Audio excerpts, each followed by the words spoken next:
what you could bring to this project, and why you are the perfect candidate.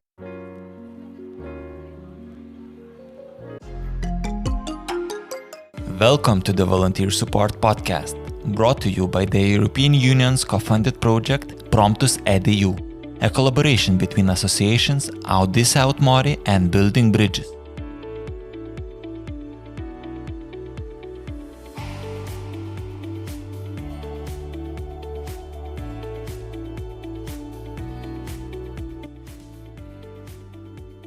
Hello. Welcome to a new episode of our Volunteer Support Podcast series. Today's episode is about getting ready for your volunteer interview. We will explore why motivation is a key component when applying for volunteer projects and how you can prepare to show your enthusiasm and commitment. I'm excited to be joined by Carolina, who will share also her personal experience and offer us a lot of tips on how to get prepared and do an amazing interview when applying for a volunteering project. Hi, Carolina. Hello, everybody. How are you? I'm fine, thanks. Thank you for being here. I'm sure that you will provide us a lot of useful tips. I will try. And I also hope that this podcast will be useful for our everybody. listeners who are thinking about submitting their application. So first of all, I would like to explain where person can apply for a volunteering opportunity. When we talk about volunteering opportunity, we are in this podcast more specifically talking about the European Solidarity Corps. So the European Solidarity Corps is a volunteering program funded by the European Union that provides young people the opportunity to participate in a volunteering project abroad or in their country. There is a specific website where you can find volunteering opportunity, and in the same webpage, interested candidates can submit their application. The webpage is youth.europe.eu, and is the official page of the European Solidarity Corps. So let's think that you are looking for a volunteering program, you find the one you would like to apply to, and you want to send your application. How do we do this? What do you need to send your application? So when applying for a volunteering opportunity, you have to consider that it's important to prepare a curriculum in English and a motivation letter. And the motivation letter is very important because Even more important than the curriculum. yes, because organizations are looking for candidates who are motivated, who are Really interested in the project. so you can have different motivation. You can just have the desire to give back to the community. Maybe you want to gain new skills. Maybe you are looking for a personal fulfillment or purpose, making new connection or put in practice something that you learned during your university or school. So each person has its own motivation, and it's important to show this motivation when applying for volunteering opportunities. Why don't you talk about a little bit about this motivation and how can we share with organization this motivation when applying for an opportunity? Yeah, I know. I see you. You are pretty worried because you find the perfect project for you, but you don't know how to do everything. You know, curriculum, motivation letter, interview. Maybe something new. Maybe you are 18 years old. You know. So what I can say is, first of all, select a project you really like. Then get ready. Get ready for the interview. Write your curriculum. Just search on Google how to write a curriculum, how to write a motivation letter. If you go on the official website of the European Solidarity Corps, you can find more tips, more information. Listen this podcast to get help. Nowadays we can use internet to get help, and so let's use it. And when you get ready for the interview, don't worry if they don't select you. Just don't give up. Apply for another project, and there are lots of projects available. And if the first interview is not going fine, it doesn't mean that the second will be worse. Even because participating in interview helps us also to understand It's an experience, no? Of course, how to improve ourselves, and this will help us in doing better the second interview. So let's go back to the application process. We said that it's important to look for a project that we like. So the first thing to do is do your search. Look for your volunteering opportunity, see tasks and activity, and choose one that aligns with your interest, because it's an activity that you will be carrying out For different months or of 1 course. year. So choose the volunteering that you are motivated for. And the best tips, don't choose a project only for the city. Of course. I mean, you really like, I don't know, Italy. You really like Rome. You go to Rome and then you do an activity you don't like for 10 months. You want to escape. You want to just run away.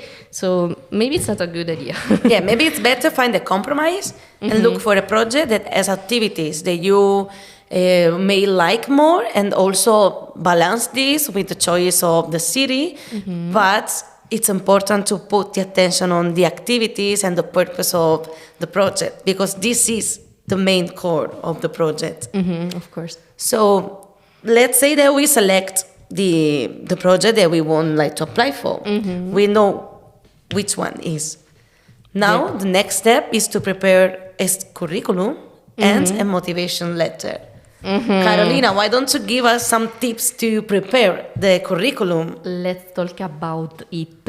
If you don't speak a very good English, it's okay. Then they won't ask you for a certificate of C1. So don't worry, just use DeepL, Google Translate, everything that can help you to write curriculum and a motivation letter in a good way.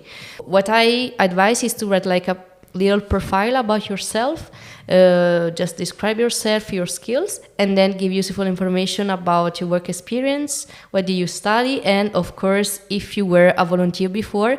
Don't worry if you didn't go to university or if you didn't work a lot. They won't ask you for that. They just want to see that you are really motivated, as that you are talented, that you can participate to this project and bring something positive. Then second tip, use Canva. Canva just make everything so much easier, and then add a good photo, and of course the file should be in PDF. Then the most important thing, motivational letter. Should be from 500 words to until 1,000 words, always in English. Don't write it in a rush, just think about it. For example, you can write a checklist before. Then if you're applying for different projects, don't use the same motivation letter. Identify with the person in charge of the organization. So you should ask yourself what this organization is looking for. And then you have to describe a little bit yourself, why you want to participate specifically to this project. To look for the official information too. So we can say that the motivational letter is quite more important, I will say, than the curriculum. Because they will read first the motivation and then the curriculum, right? Yes, I think that they will read both, but I will give an added value to the motivation letter, because the motivation letter exactly explain why you are motivated to participate and why are you choosing this specific project. And I think that this is the most important things that organizations are looking for when receiving applications.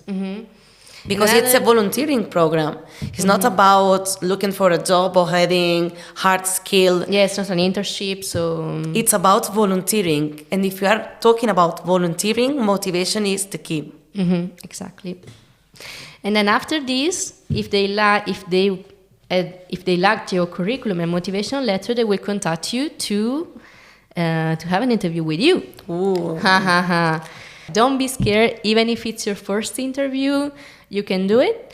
Just, first of all, be yourself. Test your camera, your microphone, your Wi-Fi. There should be silence around you. And smile. Smile a lot, just eye contact with the person, with the recruiter, and just be yourself. Don't be too serious, don't be too nervous, don't be too, just, in Italy we say scialla. Scialla means just don't worry too much, just, get into the flow of the interview and smile a lot.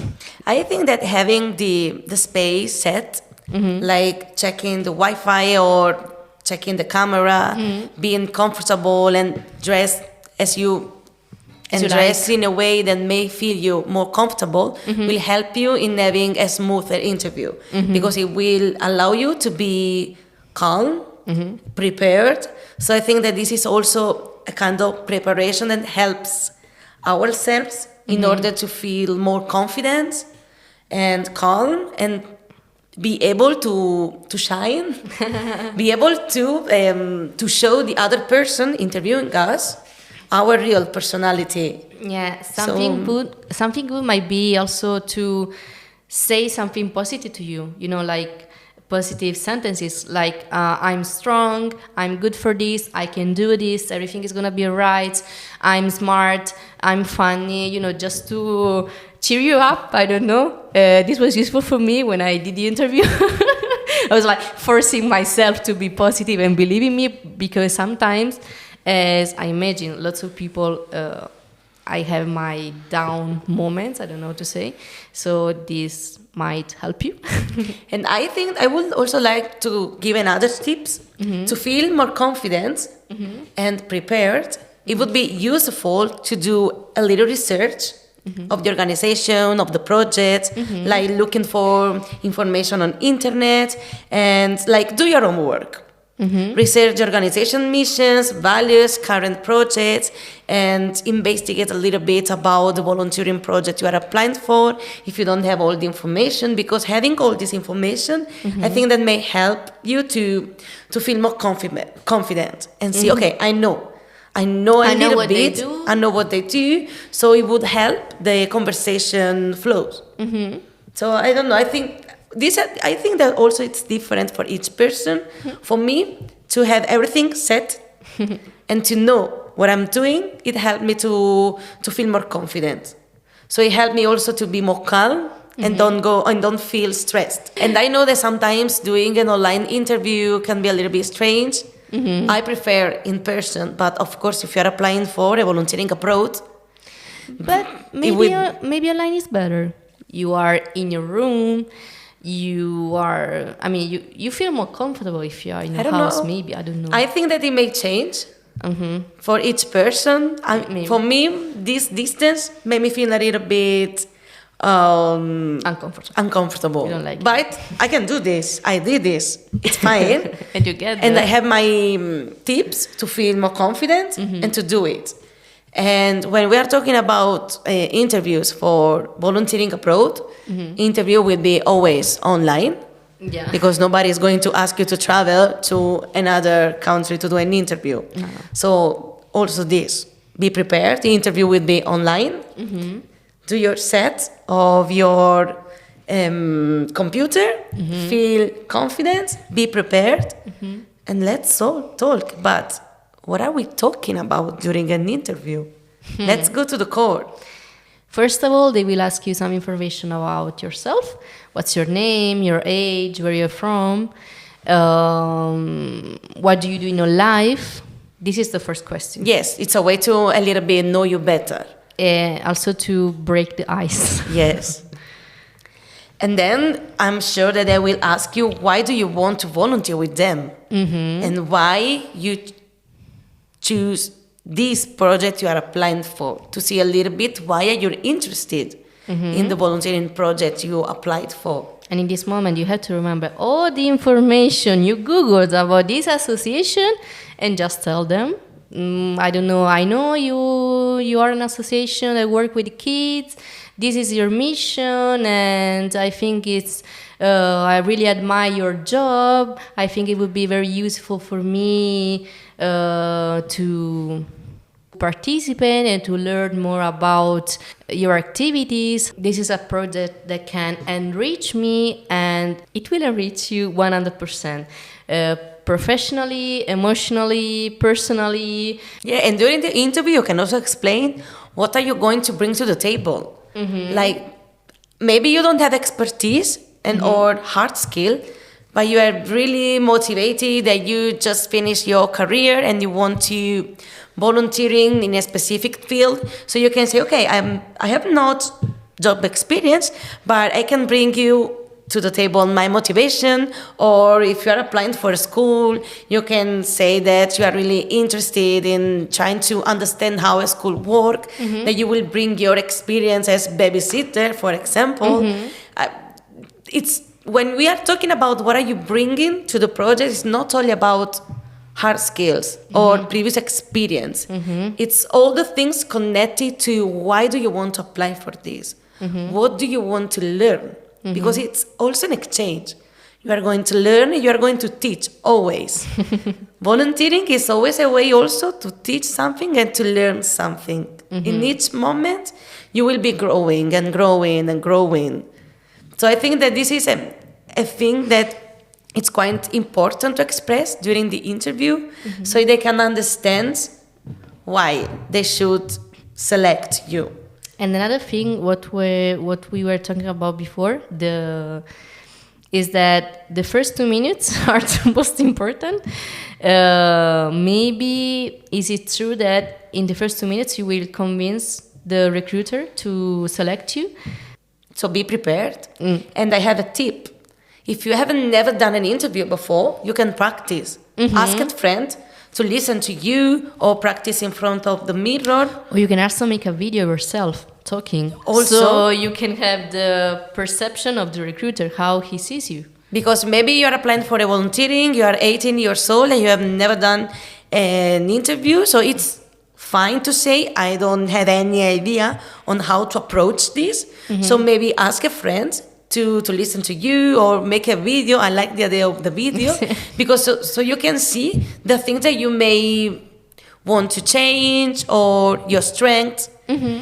And this will be an exercise that is useful not only for the specific project you are applying for, but in general, you will learn how to be prepared. Because this will be not the only interview you will be doing in your life. Of course. So it's also a way to learn how to do it. And ask a feedback, it's always something useful. Another thing, I mean, that's what I did, to have my curriculum printed close to me, because sometimes you can forget everything you did in your life just because you're really, really, really worried or stressed or, it's an interview, it's normal, you're worried. And another thing you can do is just to write a list of your strengths and your weaknesses, because they usually ask you a question like that. It depends on the organization, but they usually ask you. So you have everything written down in a language that it's not your language. So maybe it's better to have something here close to you, and maybe you feel more confident. It's like when you do a test in a school, but you have the book open. Maybe it can help you, I don't know. Yeah, I think that also when you don't feel comfortable a lot speaking in English, having something close to you can help you also in reminding some keywords that you would like to use, but you are struggling with because of the language. But don't worry about the language, because you will also learn the language during your volunteering. It's something that you will be improving each day. The program doesn't ask you to have a C1 in English. No. With a functional level of English that can allow you to participate in the interview and be in contact with your hosting organization, it's fine.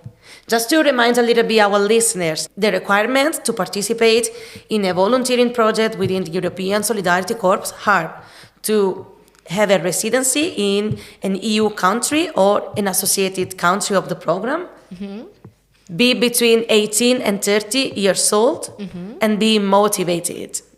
And have a basic level of English. Just to be able to communicate, at least at the beginning. But of course, if you are applying for a project in another country, and I don't know, maybe you are interested in a project in Italy, you have a very low level of English, but you know Italian, of course you can send your curriculum in Italian too, if you feel more comfortable in the other language.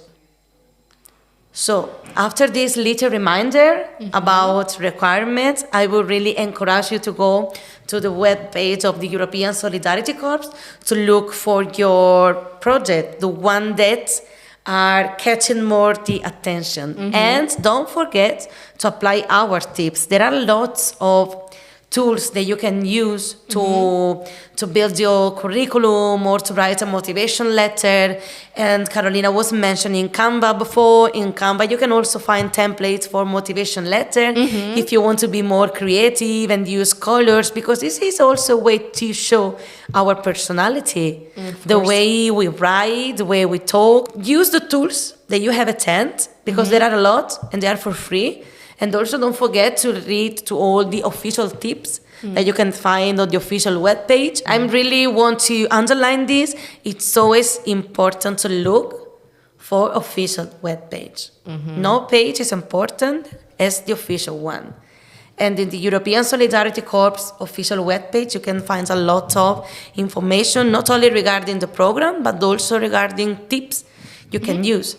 And talking about curriculum, I will also mention Europass, which is an official webpage where you can build your own curriculum, and it can help you in thinking about the structure. If you have never prepared a curriculum, doing it in Europass will help you in understand the main things that you may insert in them. Because I think that at the beginning, when you are drafting your first CV, the most difficult thing is, okay, what I'm going to put here, what are the most important things?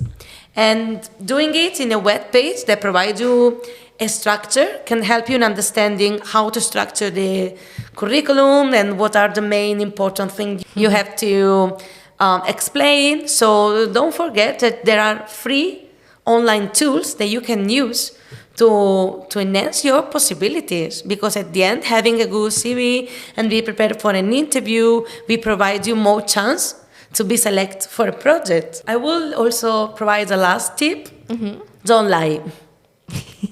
Be yourself, be confident, be who you are, put in order your experiences if you have ones, and explain your skills, your soft skills, and put the attention on your motivation, but don't lie, because at the end, it doesn't worth it. When you are not lying and you are being yourself, you are more genuine. Yeah. So they are able to see you as you are and see your real personality. Because being confident and being ourselves also help us to let the flow go and not being structured and so I have to say this. It's about a list, because it's not about a list of experiences. It's about how you're really motivated to do this and why. So if you are really motivated to do this, send your application and apply for a project, because you won't regret. So good luck, everybody, and follow our tips. And I hope that you will keep listening to our podcast, following our tips, and also remember that if you need any other information, you want more advices, feel free to contact us. We will be happy to help you during your journey, during your volunteering journey, and we hope that this podcast provided you useful information. So good luck. And have a nice day. Thank you, Carolina, for being here. Thanks for inviting me. Thank you, and I hope to have you in another podcast as a guest. Of course. Bye. Bye-bye.